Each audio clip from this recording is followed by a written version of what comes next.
O que a polícia pode e não pode fazer? Um pouquinho do direito criminal na prática. Se achou interessante, já fica, porque temos muita coisa para você neste podcast.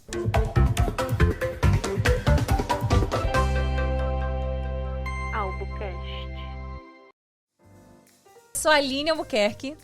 E eu sou Ayrton Albuquerque, nós somos a Albuquerque Advocacia e hoje com um tema muito interessante, o que a polícia pode e não pode fazer. Coloquei aqui o nosso convidado, Anderson Cavalcante, da Polícia Rodoviária Federal, no Saia Justa, porque falar o que a polícia pode e não pode fazer, o pessoal já fica com o que não pode. Tem certeza que todo o pessoal que vai nos assistir vai ficar interessado em falar o que não pode, porque vamos combinar, né? O povo fica, de alguma forma ali, provocativo, né? Na atitude do policial. Então conta pra gente, Anderson, o dia a dia do policial, principalmente policial rodoviário federal, né, que é a tua área, né, meu amigo? Boa tarde. A Polícia Rodoviária Federal, ela está presente em todo o país, né? Tem a capilaridade muito grande. Então, assim, questão de trabalho muda muito, né, de região para região. Por exemplo, te dando uma cortada aqui, até para poder favorecer quem está nos assistindo, o pessoal diz que o PRF, se a gente for, né, fazer uma enquetezinha, eu tenho certeza que fala que o PRF tem a vida mansa. Então o dia a dia do PRF parece ser algo tranquilo. Fala aí, você que tem o dia a dia. Quem dera fosse, mas... No Rio de Janeiro, então? Aqui no Rio de Janeiro, por exemplo, tem muito crime, assim, roubo de carga, roubo de veículo, crime de receptação, tem muito. Né? Aqui no Rio de Janeiro, por exemplo, nós temos um índice muito grande de clone, né? Clonagem de veículo. A Polícia Rodoviária Federal tem uma expertise muito grande em relação a isso. O veículo clonado, hoje, o que é um veículo clonado? O veículo clonado é um veículo roubado. Então o criminoso ele realiza um roubo, ele pega aquele veículo e leva para uma comunidade, lá ele altera as características daquele veículo, né? Uma placa, o chassi, motor, para que tenha fique parecido com outro veículo bom que está na garagem de alguém. E aí esse veículo roubado, ele pode ser revendido, tem destino... Pessoas de boa índole compram um veículo clonado e você chega a pegar essas pessoas, né, parando numa blitz, alguma coisa nesse sentido? Pode acontecer. Normalmente o veículo clonado, até pela característica do clone em si, é muito difícil de uma pessoa comum conseguir identificar que aquele veículo é um produto de crime, né? Roubo, furto nesse caso. Mas, assim, acontece muito também aqui no Rio de Janeiro, que a pessoa vai dentro da comunidade, paga às vezes 8 a 12 mil reais num Jeep Renegade na mão de um traficante e paga no cash. Que infelicidade, né? Quando a gente fala sobre isso... vocês ficam falando, eu tava aqui para provocar pelo menos umas 2, 3 vezes, falando assim, aqui no Rio de Janeiro, aqui é tranquilo, não tem crime no Rio de Janeiro. Será? Eu nem vou perguntar estatística, porque eu sei que o Anderson gosta de estatística, né? Ele trabalha com muita estatística. Eu tava brincando, a gente brinca bastante, mas vamos combinar que o assunto é sério, né? O trabalho da PRF é um trabalho sério, né? São policiais realmente altamente qualificados e tá de parabéns por todo o trabalho. Acredito que no Brasil, né, é unânime, né? E aí, deixa eu aproveitar e te fazer uma perguntinha, porque você falando sobre essas questões de veículos clonados, chegou para nós no escritório recente um caso assim, uma pessoa, um cliente nosso, ele recebeu 2 multas altíssimas com a observação de que a carteira dele já estava para ser suspensa, estava em processo de suspensão, em razão... eu não me lembro exatamente qual foi a questão veicular, que foi a moto que estava em um determinado local, na verdade Cachoeiras de Macacu, só que ele não estava lá neste dia. E aí ele veio para mim em razão de recurso de multas, ele nem sabia. Porque nós fazemos recurso de multa lá no escritório. E aí eu até cheguei a falar com ele que é um pouco mais sério do que isso, porque não basta entrar com recurso contra a multa e o processo administrativo de suspensão do CNH. Porque o fato de ter uma moto que parece ser a dele no sentido da placa, em outro local, já é algo com o qual ele tem que se preocupar, não tem? Sim, com certeza. Seria indício de clone, Anderson? Pode ser um clone, né? Ou como também pode ser alguém que colocou uma fita isolante, por exemplo, na placa, que acontece muito também. É outro crime, né? Hoje seria o 311, né, do Código Penal, mas pode ser sim um clone. De qualquer forma, ele tem que ir à DRFA, né, a Delegacia de Roubos e Furtos de Automóveis, na cidade da polícia, para fazer o trâmite lá. Mas assim, ocorre muitas pessoas descobrem que o seu veículo foi clonado por conta de multas que vem chegando, né? Às vezes a pessoa é de Minas Gerais, por exemplo, nunca veio ao Rio de Janeiro. E aí ela começa a tomar multa lá no Leblon, né? E ela fala, pô, nunca fui no Leblon, né? E aí ela descobre que o veículo dela foi clonado, né? Por conta de recebimento de multa. Aí uma curiosidade, porque assim, eu pessoalmente, eu não sou muito fã de policial. Não, agora não. Já que você falou isso, vamos aproveitar porque a gente tem feito muito essa brincadeira aqui nos podcasts. E a brincadeira é assim, a gente provoca aquele que está assistindo. E aí você está sendo provocado agora, você que está assistindo. Já tinha que estar curtindo. Gostou, já tem que estar curtindo, né? Tá lá curtindo, notificação. E qual é a brincadeira? A gente gosta de brincar aqui pro pessoal comentar. E aí veio aqui a pergunta maravilhosa. Porque você falou assim, ó, se eu não gosto de policial. Mas você sabia, Aline, que os policiais, eles não gostam dos advogados? E aí, qual é a provocação que a gente vai fazer pro pessoal que tá lá tá assistindo a gente, tá ouvindo a gente? Se você, né, gosta ou não gosta, né, de policial, você coloca lá, gosta ou não gosta. Só isso. Só isso, mais. Não precisa colocar. Gosto, não gosto, pra gente poder saber como é que tá, né, o censo, né? Agora, eu podia perguntar também aos policiais se gostam ou não gostam de advogado, porque eu fiquei sabendo aí por muitas bocas, né, de colegas e tudo, que quando o advogado bate lá na delegacia ou em algum setor aí, ou é parado, ele geralmente não tem muito apreço por advogado. Falaram, se é verdade... O que você acha sobre? Não, pode dizer. Eu não acho que... Não vai se comprometer aqui, né? Não, o policial, ele não tem esse problema com o advogado. Não tem. Ele não quer se comprometer, eu tenho certeza. Não, mas assim, o advogado, mas eu já ouvi falar. Ele chega já na delegacia, nós como advogados, e é muito importante o advogado participar de todo o processo. É muito, infelizmente, ainda comum cliente buscarem um advogado quando já existe um processo no sentido judicial e não aquela fase inicial de inquérito administrativo. Aí a pergunta é, será que os policiais entendem que a atuação do advogado é importante, essa participação? Será que isso é realmente... Você é PRF, né? Mas o policial civil que tem mais aí o atendimento ao advogado, né? Eu acredito que saber deles se essa importância da nossa atuação nesse momento é para eles entendido como algo positivo. Eu vou até mudar um pouquinho a pergunta. Você como policial e uma vivência tanto na PRF, eu sei que vocês trabalham muito em comum com outras polícias, então você conhece bastante de todas as outras áreas, a militar, a civil.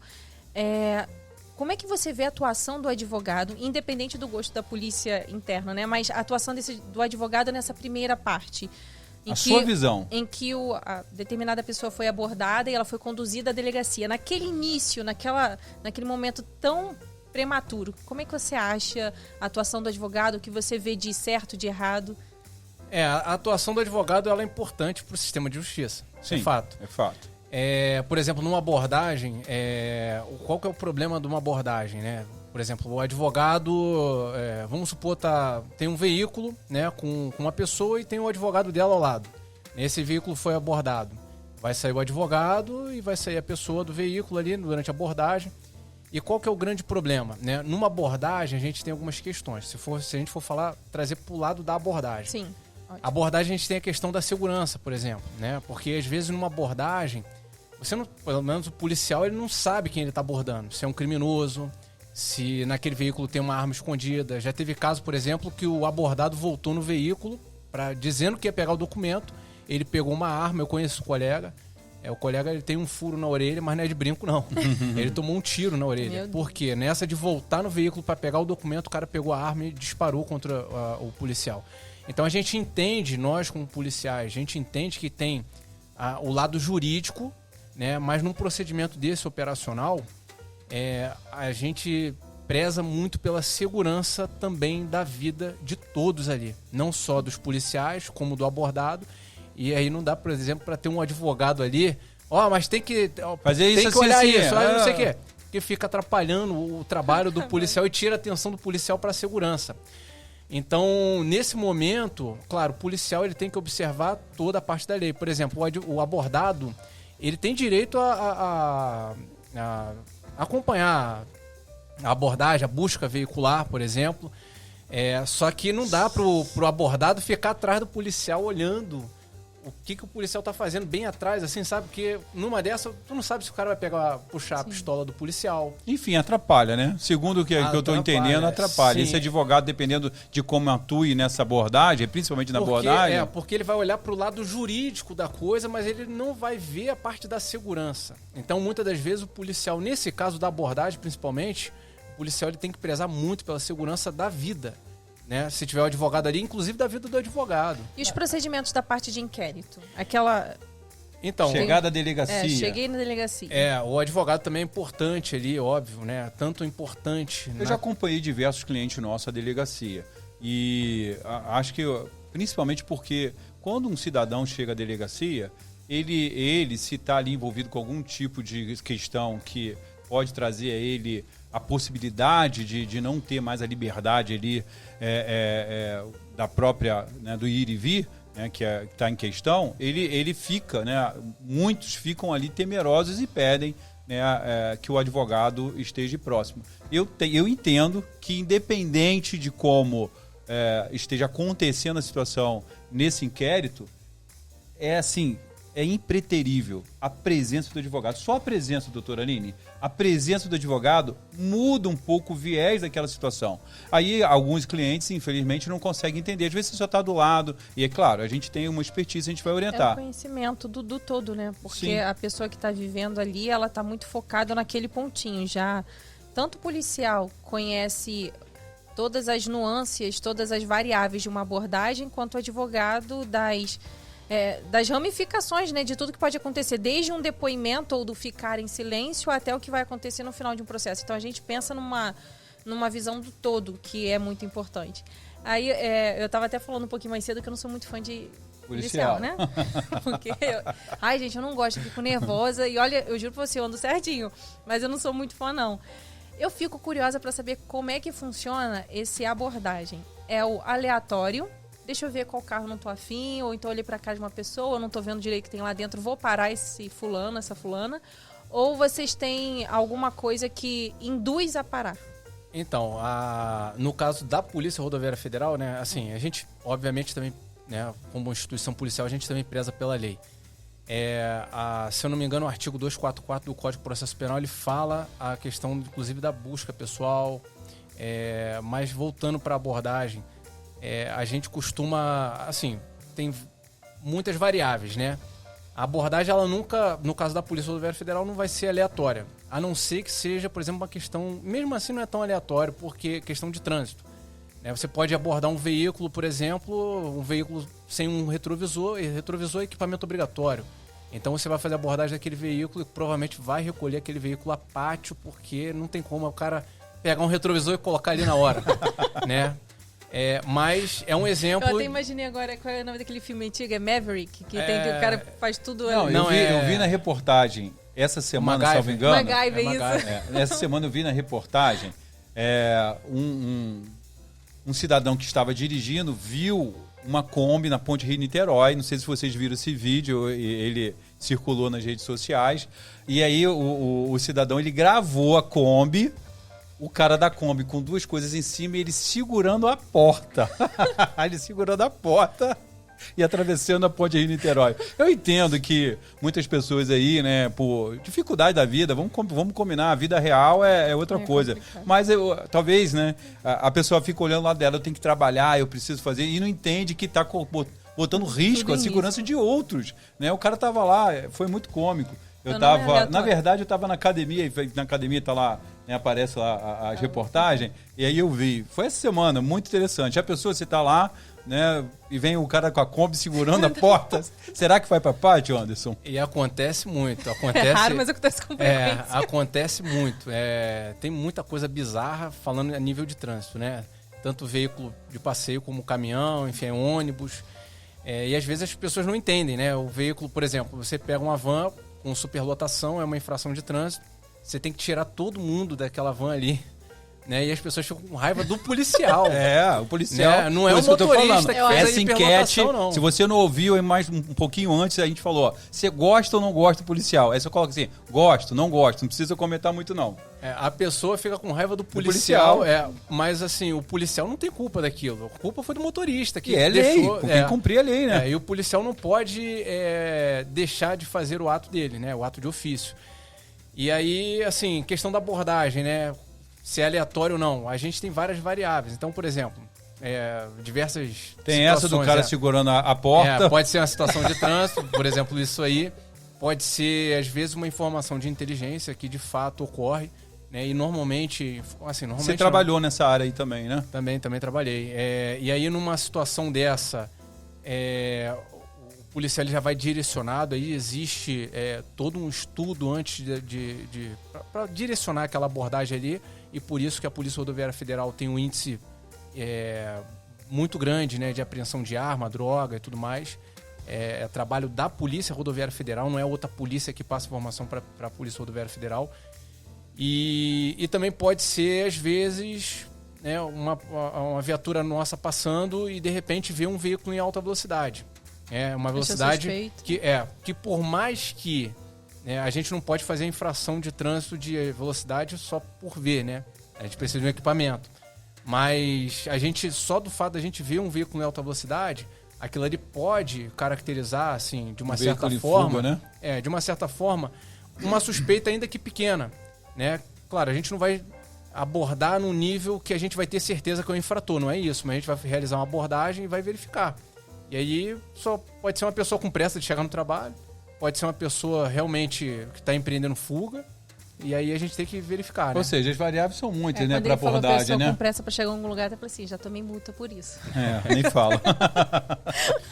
Não, aconteceu comigo uma vez e é uma das razões que eu nem sou muito fã. A presença do policial é uma presença imponente, né? Eu estava dirigindo com meu carrinho em uma determinada via e nem foi a PRF, foi outra polícia. Simplesmente eu estava de boa dirigindo, eu juro que eu não estava rápido dessa vez. O policial simplesmente, ele estava na outra mão, estava nessa, ele estava vindo ao contrário. Ele viu meu carro, ele atravessa e sai com a arma na minha frente. Olha, a minha perna nunca sambou tanto quanto naquele dia, porque eu fiquei morrendo de medo. Aí ele pediu para eu sair do carro, aí pediu para abrir a mala, mas depois disse que é porque tinha um carro parecido com o meu que havia sido objeto de roubo próximo, enfim. E uma das coisas que o cidadão realmente loucura. se incomoda muito, Anderson, independente de ser PRF ou policial militar, é a maneira com que aborda. Porque geralmente é aquela abordagem, e alguns colocam de maneira incisiva, né, a arma empunhada. Eu entendo, e é um tema bem polêmico. Hoje em dia a gente tem aí algumas decisões do STF falando sobre as operações. STJ. E o STF também. Também. Aí está falando das operações, né? Estamos falando das operações dentro das comunidades e também outras questões a nível de garantia ou não garantia, do que está sendo abuso de autoridade ou não. É um tema altamente polêmico, né? Porque o policial está agindo demais, o policial... Então, assim, é algo que eu nem gosto de tomar partido, porque eu sei que, por um lado, realmente tem que entender o lado do policial, tem que entender, mas, e aí você que tá nessa função aí, tá do outro lado, né? Eu sou aqui o cidadão, você aí o policial, você do outro lado certamente precisa pensar no seu lado, mas o cidadão do lado de cá, ele às vezes, muitas das vezes não consegue entender. Não consegue entender porque também sabemos que, infelizmente... Nem todo o policial, infelizmente, e aí não estamos falando da PRF, estamos falando, principalmente aqui no... Vou falar no Rio de Janeiro, vou falar no Brasil, a gente tem aí alguns abusos, algumas questões que realmente excedem os limites. Você quer falar alguma coisa sobre? Sim, então, questão de Levanta abordagem... Defesa do policial. Eu já sabia, ele já ia... Tá se coçando, vai. O que acontece? Já teve uma abordagem que eu fiz, inclusive... E qual era a situação? A gente tinha certeza, e a certeza é porque já havia um levantamento da inteligência. Um determinado veículo com determinadas características que era clone, era um veículo clonado e que estava praticando roubo com uso de fuzil. Se eu não me engano foi 2023, acho que foi 2023. Início de 2023, eu até encontrei um colega na superintendência lá, num treino de jiu-jitsu. ele está fazendo até hoje procedimento na mão, porque ele tomou um disparo na mão. O dedo dele ficou pendurado, a mão dele ficou horrível, né? E o veículo que, assim, praticamente destruiu a viatura da Polícia Rodoviária Federal era um veículo clonado, era um Honda Fit clonado. Dentro desse Honda Fit tinham 4 elementos de fuzil atravessando a Avenida Brasil por volta de 11 horas da noite à meia-noite. No momento que o policial, a viatura nossa, chegou atrás desse veículo e tocou a sirene para abordar o veículo, porque o veículo ele tem insufilme. Lá de dentro do insufilme, o criminoso ele bota o fuzil e já faz a mira na cara do policial. Quando você aperta a sirene, ele vai botar na rajada e vai lamber a viatura de tiro. Então, assim, é muito complicado essa situação aqui no Rio de Janeiro, porque nós temos criminosos com fuzil nas rodovias, nos bairros, transitando para lá e para cá. A gente sabe disso e tenho certeza que o cidadão já viu isso, inclusive em reportagem. E numa dessa, voltando a falar da minha abordagem, por exemplo, a gente abordou um veículo, só que óbvio, a gente não, por isso a gente também não sai disparando, não é por isso. E esse veículo a gente foi abordar e assim, a gente sirenou e o veículo ligou a seta como se fosse parar, daqui a pouco não parou, continuou e a gente achando, na dúvida se estava empreendendo fuga ou não, que deu uma acelerada e a gente na dúvida e a gente já estava esperando tiro vir de lá. Quando a gente terminou a abordagem, que o veículo realmente parou, me desce uma mulher. O veículo não era o clone. Ali a gente, assim, a gente usa o termo, um jargão policial, que é o gosto ruim, né? Que fala, caraca, imagina se eu dou um tiro. Ia matar uma mulher. Né? Uma mulher que estava voltando do trabalho para ir para casa. O veículo dela foi clonado. Então, existe um outro veículo com criminosos mesmo. Sim. A gente sabe disso. E os veículos que, assim, esse outro veículo que está com o criminoso fica efetuando roubo pela região. A mesma região, inclusive, que ela mora, mas não era o carro dela. Mas foi por isso que eu disse que é polêmico e é complexo. E aí você que quer dar alguma opinião, aproveita aqui esse bate-papo nosso e comenta aí alguma coisa que a gente vai trazer isso, principalmente para a nossa experiência de vida, para a nossa experiência de trabalho, porque a Albuquerque Advocacia, Anderson, ela se preocupa, né, com o cidadão, ela se preocupa em fazer um trabalho de excelência. Então toda informação que a gente tem, a gente coloca em prol de todos, né? De uma maneira favorável. E aí, nesse caso concreto, que é uma história real, como advogado, eu orientaria ela a fazer uma ocorrência. Salvo engano, passa o veículo, a ocorrência lá na cidade da polícia. Porque ela está com um carro clonado, né? Clonado, mas ela é a vítima nessa história e o carro dela é legítimo. Aí passa por uma perícia esse carro dela para poder confirmar que o carro é legítimo, etc. E ela vai ter a posse do registro de ocorrência ali, que ela pode apresentar. Mas ainda assim ela está em risco. É uma boa orientação, né? Quem perceber isso tem que tomar tem que fazer esses procedimentos. E assim, eu vou para uma orientação além, né? Mas assim, para a segurança dessa pessoa, se ela puder procurar alguma unidade da Polícia Rodoviária Federal para poder, inclusive, fazer um segundo procedimento, né? Para que a Polícia Rodoviária Federal consiga, inclusive, chegar ao veículo de fato dos criminosos, né? E tirar esse veículo de circulação. Ajudar a própria inteligência da polícia. Exato. Ou seja, eu vejo que no dia a dia, seja cidadão, seja policial, a gente sabe pouco da realidade do outro. Todo mundo passa por dificuldades e não é fácil ser policial, eu tenho certeza que não é. Aí, nunca gostaria de estar na tua pele. E aí, até para poder, né, nessa abordagem, por exemplo, tem que dicas, né? Manter a calma, apresentar os documentos, favorecer, isso é uma dica importante. Não adianta. E tem gente, eu sei disso, que fora ficar nervosa, às vezes quer fazer um embate com o policial. Isso é horrível. É horrível. Tem gente que não ajuda em nada. Parece que a pessoa... presta atenção vocês aí, não ajuda em nada. É melhor você ficar calmo, dar as informações que são positivas e favoráveis, inclusive para ti. Não favorece o trabalho, vai todo mundo embora mais rápido até, Sim, não é verdade? Vai facilitar o trabalho do policial. A pessoa vai ser abordada, se ela está com pressa, vai ser abordada mais rápido do mundo. Se ela apresenta os documentos de porte obrigatório, habilitação do documento do veículo, o policial vai fazer a checagem que tem que fazer ali, vai liberar a pessoa, ela segue a vida dela e acabou. Eu sei simples. Que isso não é exatamente o que a PRE faz, mas eu sei que você conhece sobre, então eu vou perguntar.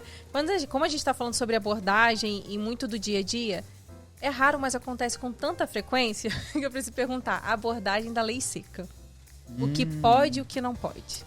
E a abordagem da lei seca. Que eu, como cidadão... Quando chega pra gente lá, é o pessoal querendo recorrer da multa porque vai perder. Não quer o bafômetro, não quer soprar no bafômetro, fica na dúvida se pode, se não pode. E você é um conhecedor da prática e eu da prática do lado de cá, né? São duas práticas distintas. Eu dou uma orientação para os clientes que eu vou falar depois do que você disser, do que vocês, como policiais, embora eu saiba que não é uma ocorrência que a PRF faz, não faz regularmente. Não sei se vocês participam eventualmente. Não, mas eles colocam para sobrar o papel. Tem as campanhas nas rodovias. É isso. A hora da lei seca, fala. A Polícia Rodoviária Federal, ela tem... O pessoal chama de bafômetro, né? O nome técnico é etilômetro, né? Ninguém vai falar isso. Mas se falar etilômetro, a pessoa não sabe o que é. O quê? Mas assim, o que ocorre muito, né? Assim, na prática, você tem o Código de Trânsito Brasileiro, né? Embora não seja muito minha área, não. Eu trabalho mais com combate ao crime. Mas eu sei que você sabe. Não é a área dele, não. Para quem não sabe, ele gosta de fazer a parte mais operacional, essa parte de trânsito. Mas pode falar, Anderson. Então, o etilômetro, o Código de Trânsito Brasileiro fala que ele serve como prova, né? Ou seja, a pessoa soprou lá e deu índice, porque você tem um índice para crime, né? E a pessoa vai responder por crime, e você tem um índice para infração administrativa. Então, dependendo da quantidade que a pessoa bebeu, ela pode ser multada, né? Como ela pode ser responsabilizada criminalmente. E além do criminal, ela ainda vai ser multada também, que são instâncias diferentes. Só que, aí falando da recusa, né? Porque muitos bateram nisso aí, né? Recusa, que ninguém é obrigado a fazer prova contra si mesmo. Só que o STF já descartou isso. Então, se tiver a recusa, vai ser multado. Eu não lembro agora se está 3 ou 4 mil reais. Na dúvida, condena. Porque assim, se a pessoa bebeu, né, de fato, se ela bebeu, é interessante ela se recusar, senão ela vai ser responsabilizada criminalmente. Mas se ela não bebeu, sopra que não tem problema. Aí, lembra aquele negócio do embate? A pessoa quer... Aí a pessoa fala assim, não vou soprar. Meus direitos. Meu direito. Eu tenho direito de não produzir prova contra mim mesmo. Mas você bebeu? Não bebi, mas não quero soprar. Aí vai tomar multa. Não e a gente, aí vem pra gente, aí o que você faz, doutora? Aí é o momento de recorrer, né? Porque aí a gente vai fazer o recurso lá. Mas assim, o STF já falou. Então, assim, não existe a situação... Não bebeu, sopra. Mas quer ver uma falha que nós apresentamos nos nossos recursos? É o índice do álcool que consta no próprio exame, porque ele pode não ser suficiente para aquela pessoa... Existe um exame, aquele bafômetro, vou chamar de bafômetro também. Ele não é suficiente para dizer que pessoa XYZ estava alcoolizada. Precisa de muito mais que isso. Por lei, aí o Código de Trânsito Brasileiro é uma lei federal, Sim. né? Por lei. Bafômetro é suficiente. É suficiente. Eu sei. Porém, eu entendi o que você está falando. Aqui no Rio de Janeiro, e aí é uma coisa, por exemplo, se eu não me engano, Espírito Santo. Espírito Santo não soprou, bateu o índice criminal, cadeia. Aquilo ali já é suficiente. Porque por lei pode. Rio de Janeiro não está funcionando assim. Rio de Janeiro, como é que funciona? Precisa do exame pericial da Polícia Civil, que na prática é o exame de sangue. É o exame de sangue. E aí a pessoa pode chegar lá também e falar assim, não quero fazer exame de sangue, porque eu não sou obrigado a produzir prova contra mim mesmo. Aí o perito vai fazer o quê? Ele vai botar lá que não pôde fazer a perícia. E ponto. Aí acabou. Mas ela vai tomar uma multa, né? Sim. Mas a questão criminal aqui no Rio de Janeiro aí é um problema de falta de padronização. Não existe nada do CNJ falando, infelizmente. Como aqui no Brasil você tem, enfim, não tem o ciclo completo de polícia, não tem... E por aí vai, Você tem um monte de polícia por aí, enfim. Prometem, mas nunca integram. Aí pra tu ver, você tem um outro estado que atua de um jeito.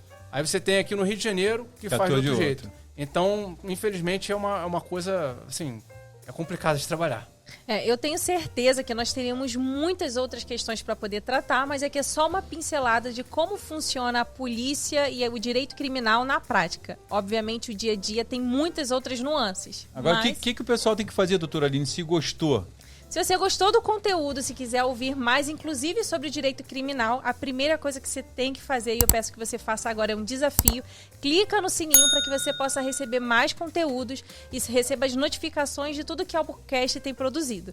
Não esquece de se inscrever no canal e, com certeza, mandar os seus comentários, clicando no joinha e nos manter informados daquilo que você quer ver e aprender e ouvir aqui através do Albucast. Se você é meu amigo, você tem ainda o compromisso de compartilhar esse vídeo aí com mais uma pessoa, pelo menos. E eu vou cobrar dos amigos, viu? E desde já, muito obrigada. Eu sei que a gente tem muita coisa para poder falar, até porque eu converso contigo nos bastidores, então esse papo de polícia, de lei, a prática e a teoria tem, como dizem aí, pano para manga. Mas vamos deixar para um próximo podcast. Muito obrigada mesmo por tudo que você compartilhou aqui. Anderson. Obrigado. Quer deixar algum recado para alguém? Não, só agradecer mesmo. Obrigado, doutor Ayrton, doutora Aline. É bom participar aqui e poder esclarecer um pouco mais sobre a Polícia Rodoviária Federal. Obrigado. Nos vemos no próximo AlboCast.